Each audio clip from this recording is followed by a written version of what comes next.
1936 का भारत, एक तरफ आज़ादी की लड़ाई का शोर था और दूसरी तरफ अगर हम देखें तो गांवों की धूल भरी पगडंडियों पर एक खामोश लेकिन कहीं अधिक भयानक लड़ाई लड़ी जा रही थी। बिल्कुल सही कहा आपने। हाँ, तो आज के इस विस्तृत विश्लेषण में हम इसी खामोश लड़ाई के सबसे बड़े दस्तावेज यानी मुंशी प्रेमचंद के महान उपन्यास गोदान के पन्ने पलट रहे हैं। और ये सच में एक मास्टरपीस है। एकदम।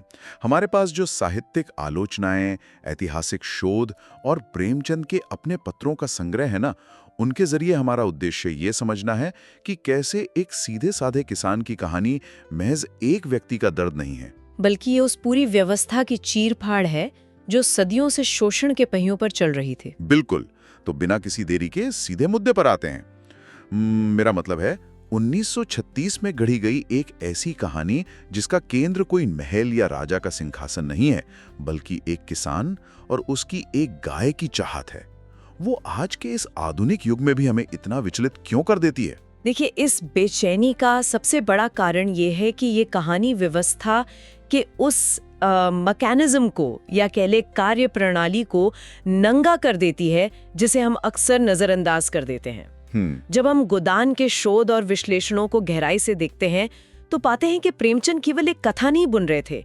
मैं कहूंगी कि वे ग्रामीण भारत की अर्थव्यवस्था का पूरा एक्सरे कर रहे थे। एक एक्सरे? क्या बात है। हाँ, और इस पूरी कहानी के केंद्र में है हमारा मुख्य पात्र होरी महतो, एक ऐसा किसान जो अपनी जमीन के एक छोटे से टुकड़े से चिपका हुआ है और उसकी पूरी जिंदगी सिर्फ एक बिंदु के इर्द गिर्द सिमटी हुई है। बिल्कुल, एक पछाई गाय, बस यही उसका सबसे बड़ा सपना है। ठीक है, आइए इसे विस्तार से समझते हैं। होरी की ये जो गाय की चाहत है ना, ये सुनने में बड़ी मासूम लगती है। लगती तो है, लेकिन अगर हम आज के संदर्भ में सोचें तो ये मुझे बहुत हद तक वैसा ही लगता है जैसे आज समाज में अपनी हैसियत साबित करने के लिए कोई एक बड़ा एसेट खरीदता है। अच्छा, मतलब मान लीजिए कोई अपनी हैसियत से बाहर जाकर एक शानदार गाड़ी खरीद रहा हो, सिर्फ इसलिए ताकि मोहल्ले वाले उसे सम्मान की नजर से देखें। तो क्या होरी के लिए वो गाय महज दूध का जरिया थी, या वो उस खोखले समाज में थोड़ा सा सम्मान बटोरने की एक हताश कोशिश थी? आपकी ये एनालॉजी बड़ी सटीक है, लेकिन इसमें एक गहरा पेंच है। वो क्या? आज के जो एसेट हैं वो शायद महज दिखावा हो, लेकिन 1930 के दशक के ग्रामीण भारत में एक गाय का दरवाजे पर बंधा होना किसान की मर्यादा का सबसे बड़ा और शायद इकलौता सामाजिक पासपोर्ट था। इकलौता सामाजिक पासपोर्ट? मतलब उसके बिना कोई इज्जत नहीं थी? बिल्कुल नहीं। शोध बताते हैं कि उस दौर में किसान के लिए जमीन के बाद पशुधन ही उसकी असली पूंजी होती थी। समाज में जिसके पास गाय थी उसे महाजन भी इज्जत से देखते थे और बिरादरी में भी उसका एक अलग रुतबा होता था। ओहो, तो ये सिर्फ शौक नहीं था? जी नहीं, होरी के लिए वो गाय एक मनोवैज्ञानिक सहारा थी। वो दिन रात कड़ी मेहनत करता है, बहुत ईमानदारी से जीता है, उसे कोई छल कपट नहीं आता। लेकिन विडंबना देखिए कि अपनी सामाजिक स्थिति को थोड़ा सा ऊपर उठाने की ये जो एक स्वाभाविक इच्छा थी ना, ये उसे उस चक्रव्यूह में धकेल देती है जो अंततः उसकी जान ले लेता है। बाप रे। और ये चक्रव्यूह कैसे काम करता ये समझना सबसे जरूरी है। बिल्कुल, क्योंकि देखिए, ये कोई अचानक आई प्राकृतिक आपदा नहीं थी कि चलो सूखा पड़ा और फसल बर्बाद हो गई। शोध सामग्री स्पष्ट करती है कि ये एक पारदर्शी लेकिन बेहद क्रूर आर्थिक ढांचा था। एकदम सही। गाय खरीदने के लिए होरी कर्ज लेता है और यहीं से वो शोषण का वो अंतहीन चक्र शुरू होता है जो इस पूरे उपन्यास का मुख्य विषय है। हाँ, और हमें शोषण के मैकेनिज्म को बहुत ध्यान से समझना होगा। ये सिर्फ एक साहूकार और एक किसान के बीच का लेन देन नहीं था। तो फिर ये क्या था? ये एक पूरा पिरामिड था। सबसे ऊपर ब्रिटिश सरकार बैठी थी जो जमींदारों से एक भारी लगान वसूलती थी, और जमींदार जैसे उपन्यास के राय साहब वो सारा का सारा दबाव नीचे किसानों पर डाल देते थे। इसके बाद नंबर आता था साहूकार, महाजन और पंडितों का। मतलब हर तरफ से किसान को ही निचोड़ा जा रहा था। बिल्कुल। जब होरी कर्ज लेता है तो वो केवल मूलधन नहीं चुका रहा होता, वो उस पर लगने वाला भयानक चक्रवृद्धि ब्याज यानी कंपाउंड इंटरेस्ट चुकाता है। कंपाउंड इंटरेस्ट, ये तो आज भी लोगों को बर्बाद कर देता है। सोचिए उस समय क्या हाल होता होगा। उस दौर के दस्तावेज बताते हैं कि ब्याज की दरें इतनी भयानक थीं कि एक बार लिया गया छोटा सा कर्ज किसान की अगली 3 पीढ़ियों को गुलाम बना देता था। 3 पीढ़ियां, ये तो मतलब लिटरली बंधुआ मजदूरी हो गई। बिल्कुल। होरी अपने खेत में जो भी उपजाता है वो खलिहान से ही सीधे जमींदार के लगान और साहूकार के ब्याज में चला जाता है।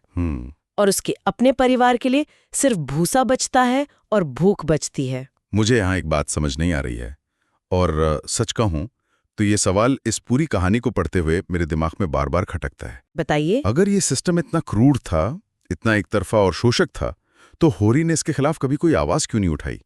मेरा मतलब है, एक इंसान के सहने की भी तो कोई हद होती है ना। हाँ, सवाल तो बहुत वाजिब है। जब वो अपनी आंखों से देख रहा है कि उसकी मेहनत की फसल लूटी जा रही है, उसका परिवार भूखा मर रहा है, तो उसने पलटवार क्यों नहीं किया? क्या ऐसा नहीं लगता कि होरी का अपनी उसी पारिवारिक इज्जत और सामाजिक मर्यादा से चिपके रहना असल में उसके इस शोषण का सबसे बड़ा कारण बन गया? अगर हम इसे बड़ी तस्वीर से जोड़कर देखें तो ये समझना आसान हो जाता है कि होरी का चुप रहना उसकी कायरता नहीं थी, बल्कि ये उसकी गहरी मानसिक कंडीशनिंग का नतीजा था। मानसिक कंडीशनिंग? थोड़ा और समझाइए। देखिए, ये केवल पैसों का कर्ज नहीं था, ये सामाजिक रीति रिवाजों और धर्म का वो अदृश्य कर्ज था जिसने सदियों से किसानों को मानसिक रूप से लकवाग्रस्त कर रखा था। लकवाग्रस्त? बहुत कड़ा शब्द, लेकिन शायद एकदम सही है। जी, उस ग्रामीण व्यवस्था में बचपन से ये दिमाग में डाला जाता था कि जमींदार या साहूकार का अधिकार ईश्वरीय है, मतलब भगवान ने उन्हें ये अधिकार दिया है। ओहो, तो मतलब कोई बगावत करने की सोच भी नहीं सकता? बिल्कुल। विपत्ति को पिछले जन्मों का कर्म मान लिया जाता था। होरी उसी व्यवस्था का एक पुर्जा मात्र है। जब उस पर पंचायत कोई जुर्माना या तावान लगाती है तो वो इसलिए विरोध नहीं करता क्योंकि उसे लगता है कि बिरादरी का नियम तोड़ना सीधे सीधे भगवान को नाराज करने के बराबर है। मतलब वो जंजीरें पैरों में नहीं बल्कि दिमाग में डाली गई थी। बिल्कुल। ये उस सामंती ढांचे की सबसे बड़ी जीत थी कि उसने शोषित को ही ये यकीन दिला दिया था कि उसका शोषण होना ही उसका धर्म है। ये एक भयानक मनोवैज्ञानिक जाल है, एकदम खौफनाक। लेकिन समाज का हर व्यक्ति इस जाल में मूक दर्शक तो नहीं था? जी नहीं, बिल्कुल नहीं। और यहीं से हम उस आर्थिक पहलू से निकलकर सामाजिक पाखंड की तरफ मुड़ते हैं। हमारे स्रोत बताते हैं कि प्रेमचंद ने जहां एक तरफ होरी की ये भयंकर त्रासदी दिखाई है, वहीं दूसरी तरफ कुछ ऐसे दमदार पात्र भी गढ़े हैं जो इस पूरी व्यवस्था को खुली चुनौती देते हैं। बिल्कुल। और यहां बात सच में बहुत दिलचस्प हो जाती है जब हम होरी की पत्नी यानी धनिया के किरदार को देखते हैं। मैं कहूंगी कि धनिया का किरदार पूरे भारतीय साहित्य में एक मील का पत्थर है। एकदम सही। होरी जहां मर्यादा और उन खोखली परंपराओं के बोझ तले दबा हुआ है, वहीं धनिया इन आदर्शों के आर पार देख सकती है। वो बहुत प्रैक्टिकल है ना? बहुत ज्यादा। देखिए, वो अत्यंत व्यवहारिक है, साहसी है, और उसकी जो नैतिक रीढ़ है वो होरी से कहीं अधिक मजबूत है। वो साफ जानती है कि धर्म और पंचायत के नाम पर ये जो कुछ भी हो रहा है, ये सिर्फ और सिर्फ गरीबों की चमड़ी उधेड़ने का एक तरीका है। सच में। और धनिया का वो दृश्य कैसे बुलाया जा सकता है जब गांव की पंचायत होरी पर भारी जुर्माना लगाती है? प्रसंग ये है कि उनका बेटा गोबर एक विधवा लड़की जुनिया को गर्भवती करके भाग जाता है। हाँ, वो बहुत ही पावरफुल सीन है ना? और फिर होरी और धनिया उस लड़की को अपने घर में पनाह देते हैं। इसके लिए धर्म के ठेकेदार होरी पर तावान यानी आर्थिक दंड लगाते हैं ताकि वे खुद उस पैसे से अपनी जेबें भर सकें। बिल्कुल। वे सिर्फ मौका ढूंढ रहे थे।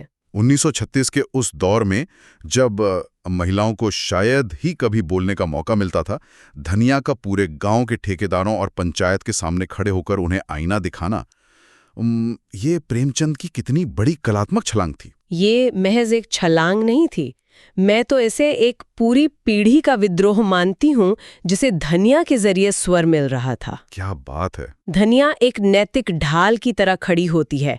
वो स्पष्ट रूप से उन ठेकेदारों से कहती है कि जो लोग खुद इतने भ्रष्ट हैं, वे किस आधार पर न्याय कर रहे हैं। मतलब वो सीधे सिस्टम से टकरा जाती है। बिल्कुल। धनिया की ये बगावत साबित करती है कि प्रेमचंद केवल एक लाचार पीड़ित के रोने धोने वाली कहानी नहीं लिख रहे थे, बल्कि वे समाज के भीतर सुलग रही उस आग को भी दर्ज कर रहे थे जो कभी भी ज्वाला बन सकती थी। और यही आग हमें उनके बेटे गोबर के किरदार में और भड़कती हुई दिखाई देती है। हाँ, गोबर का प्रसंग तो इस उपन्यास में एक बिल्कुल अलग ही रंग भर देता है। गांव के इस घुटन से भागकर गोबर शहर चला जाता है, लखनऊ। जी। और शोध सामग्री इस बात पर जोर देती है कि गोबर का शहर जाना केवल रोजगार की तलाश नहीं थी, ये एक पुरानी सामंती कृषि आधारित व्यवस्था से निकलकर एक नई पूंजीवादी और औद्योगिक दुनिया में कदम रखना था। एकदम सही कहा। वहां वो मजदूर यूनियनों को देखता है, नकद वेतन कमाता है और उसे समझ आता है कि गांव में बिरादरी और धर्म का जो डर दिखाया जाता है ना, वो सिर्फ मुफ्त में मजदूरी करवाने का एक पाखंड है। और गोबर जब वापस गांव आता है तो वो पूरी तरह से एक बदला हुआ इंसान है। उसका एटीट्यूड ही बदल जाता है। बिल्कुल। वो होरी की तरह जमींदार या साहूकार के सामने झुकता नहीं है, वो गांव के महाजनों की आंखों में आंखें डालकर बात करता है। क्योंकि अब उसे डर नहीं है। हाँ, वो समझ चुका है कि पैसा ही अब नया भगवान है और ये पुरानी सामंती व्यवस्था अब ढहने की कगार पर है। प्रेमचंद यहाँ बहुत सूक्ष्म तरीके से ये दिखा रहे थे कि भारत अब बदल रहा है। गोबर और झुनिया जैसी नई पीढ़ी उन पुराने सड़े गले मूल्यों को ढोने से साफ इनकार कर रही थी। लेकिन शहर जाकर गोबर थोड़ा स्वार्थी भी तो हो जाता है ना। हाँ बिल्कुल, और ये दर्शाता है कि पूंजीवाद के अपने अलग खतरे हैं, लेकिन कम से कम वो उस मानसिक गुलामी से तो आजाद हो चुका है जिसमें उसका पिता होरी जकड़ा हुआ था। सही बात है। ये दो अलग अलग युगों का टकराव है जो अक्सर हर समाज में देखा जाता है। लेकिन इन भारी और दर्दनाक विषयों को प्रेमचंद ने जिस तरीके से कागज पर उतारा है, वो हमें उनकी कला और लेखन शैली पर चर्चा करने के लिए मजबूर करता है। बिल्कुल, प्रेमचंद की शैली ही उन्हें महान बनाती है। हाँ, क्योंकि स्रोतों के अनुसार ये केवल कहानी की कथा वस्तु नहीं है जो इसे इतना महान बनाती है, बल्कि इसे कहने का जो यथार्थवादी या रियलिस्टिक तरीका है, वो असली जादू है। प्रेमचंद ने बहुत संस्कृतनिष्ठ या सजी-धजी भाषा का प्रयोग नहीं किया। उन्होंने गांव की उस ठेठ रोजमर्रा की भाषा का इस्तेमाल किया जिसमें मिट्टी की महक और पसीने की गंध महसूस होती है। एकदम। और इस यथार्थवाद को महसूस करने के लिए ना हमें उपन्यास के उन छोटे छोटे वर्णनों पर ध्यान देना होगा। जैसे कि देखिए, प्रेमचंद सिर्फ ये लिखकर नहीं छोड़ देते कि होरी बहुत गरीब है। वे उसके फटे हुए कुर्ते का बारीक वर्णन करते हैं। वे उस चिलचिलाती धूप का जिक्र करते हैं जिसमें होरी बिना कुछ खाए खेत में पागलों की तरह काम कर रहा है। वे उस सूखी रोटी और नमक की बात करते हैं जो होरी के परिवार का एकमात्र आहार है। इस तरह का जो शो डोंट टेल यानी दिखाओ सिर्फ बताओ मत वाला जो दृष्टिकोण है ना, वो पाठक को सीधे उस गांव की धूल भरी पगडंडियों पर लाकर खड़ा कर देता है। ये सच में बहुत पावरफुल है। लेकिन यहाँ एक बात और है, इसमें कोई गरीबी का महिमा मंडन या पॉवर्टी रोमांटिसाइजेशन नहीं है। उन्होंने ग्रामीण जीवन की बुराइयों को भी उसी बेबाकी से दिखाया है। बुराइयां मतलब? जैसे उनकी आपसी कलह, अंधविश्वास और वो जो संकीर्ण सोच होती है, उसे भी उन्होंने छुपाया नहीं है। और शायद यही कारण है कि ये कहानी इतनी जीवंत लगती है, इतनी सच्ची लगती है।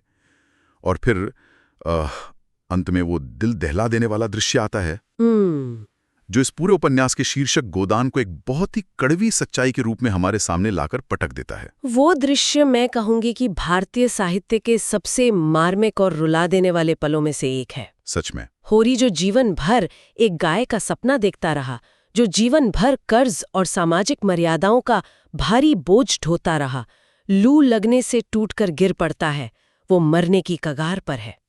और तब उसी धर्म के ठेकेदार जो जीवन भर उसका खून चूसते रहे, आते हैं और कहते हैं कि होरी की मुक्ति के लिए गोदान करवाओ, यानी गाय का दान करवाओ। मतलब जिसके घर में कफन तक के पैसे नहीं है, उससे एक गाय दान करने की उम्मीद की जा रही है। बिल्कुल।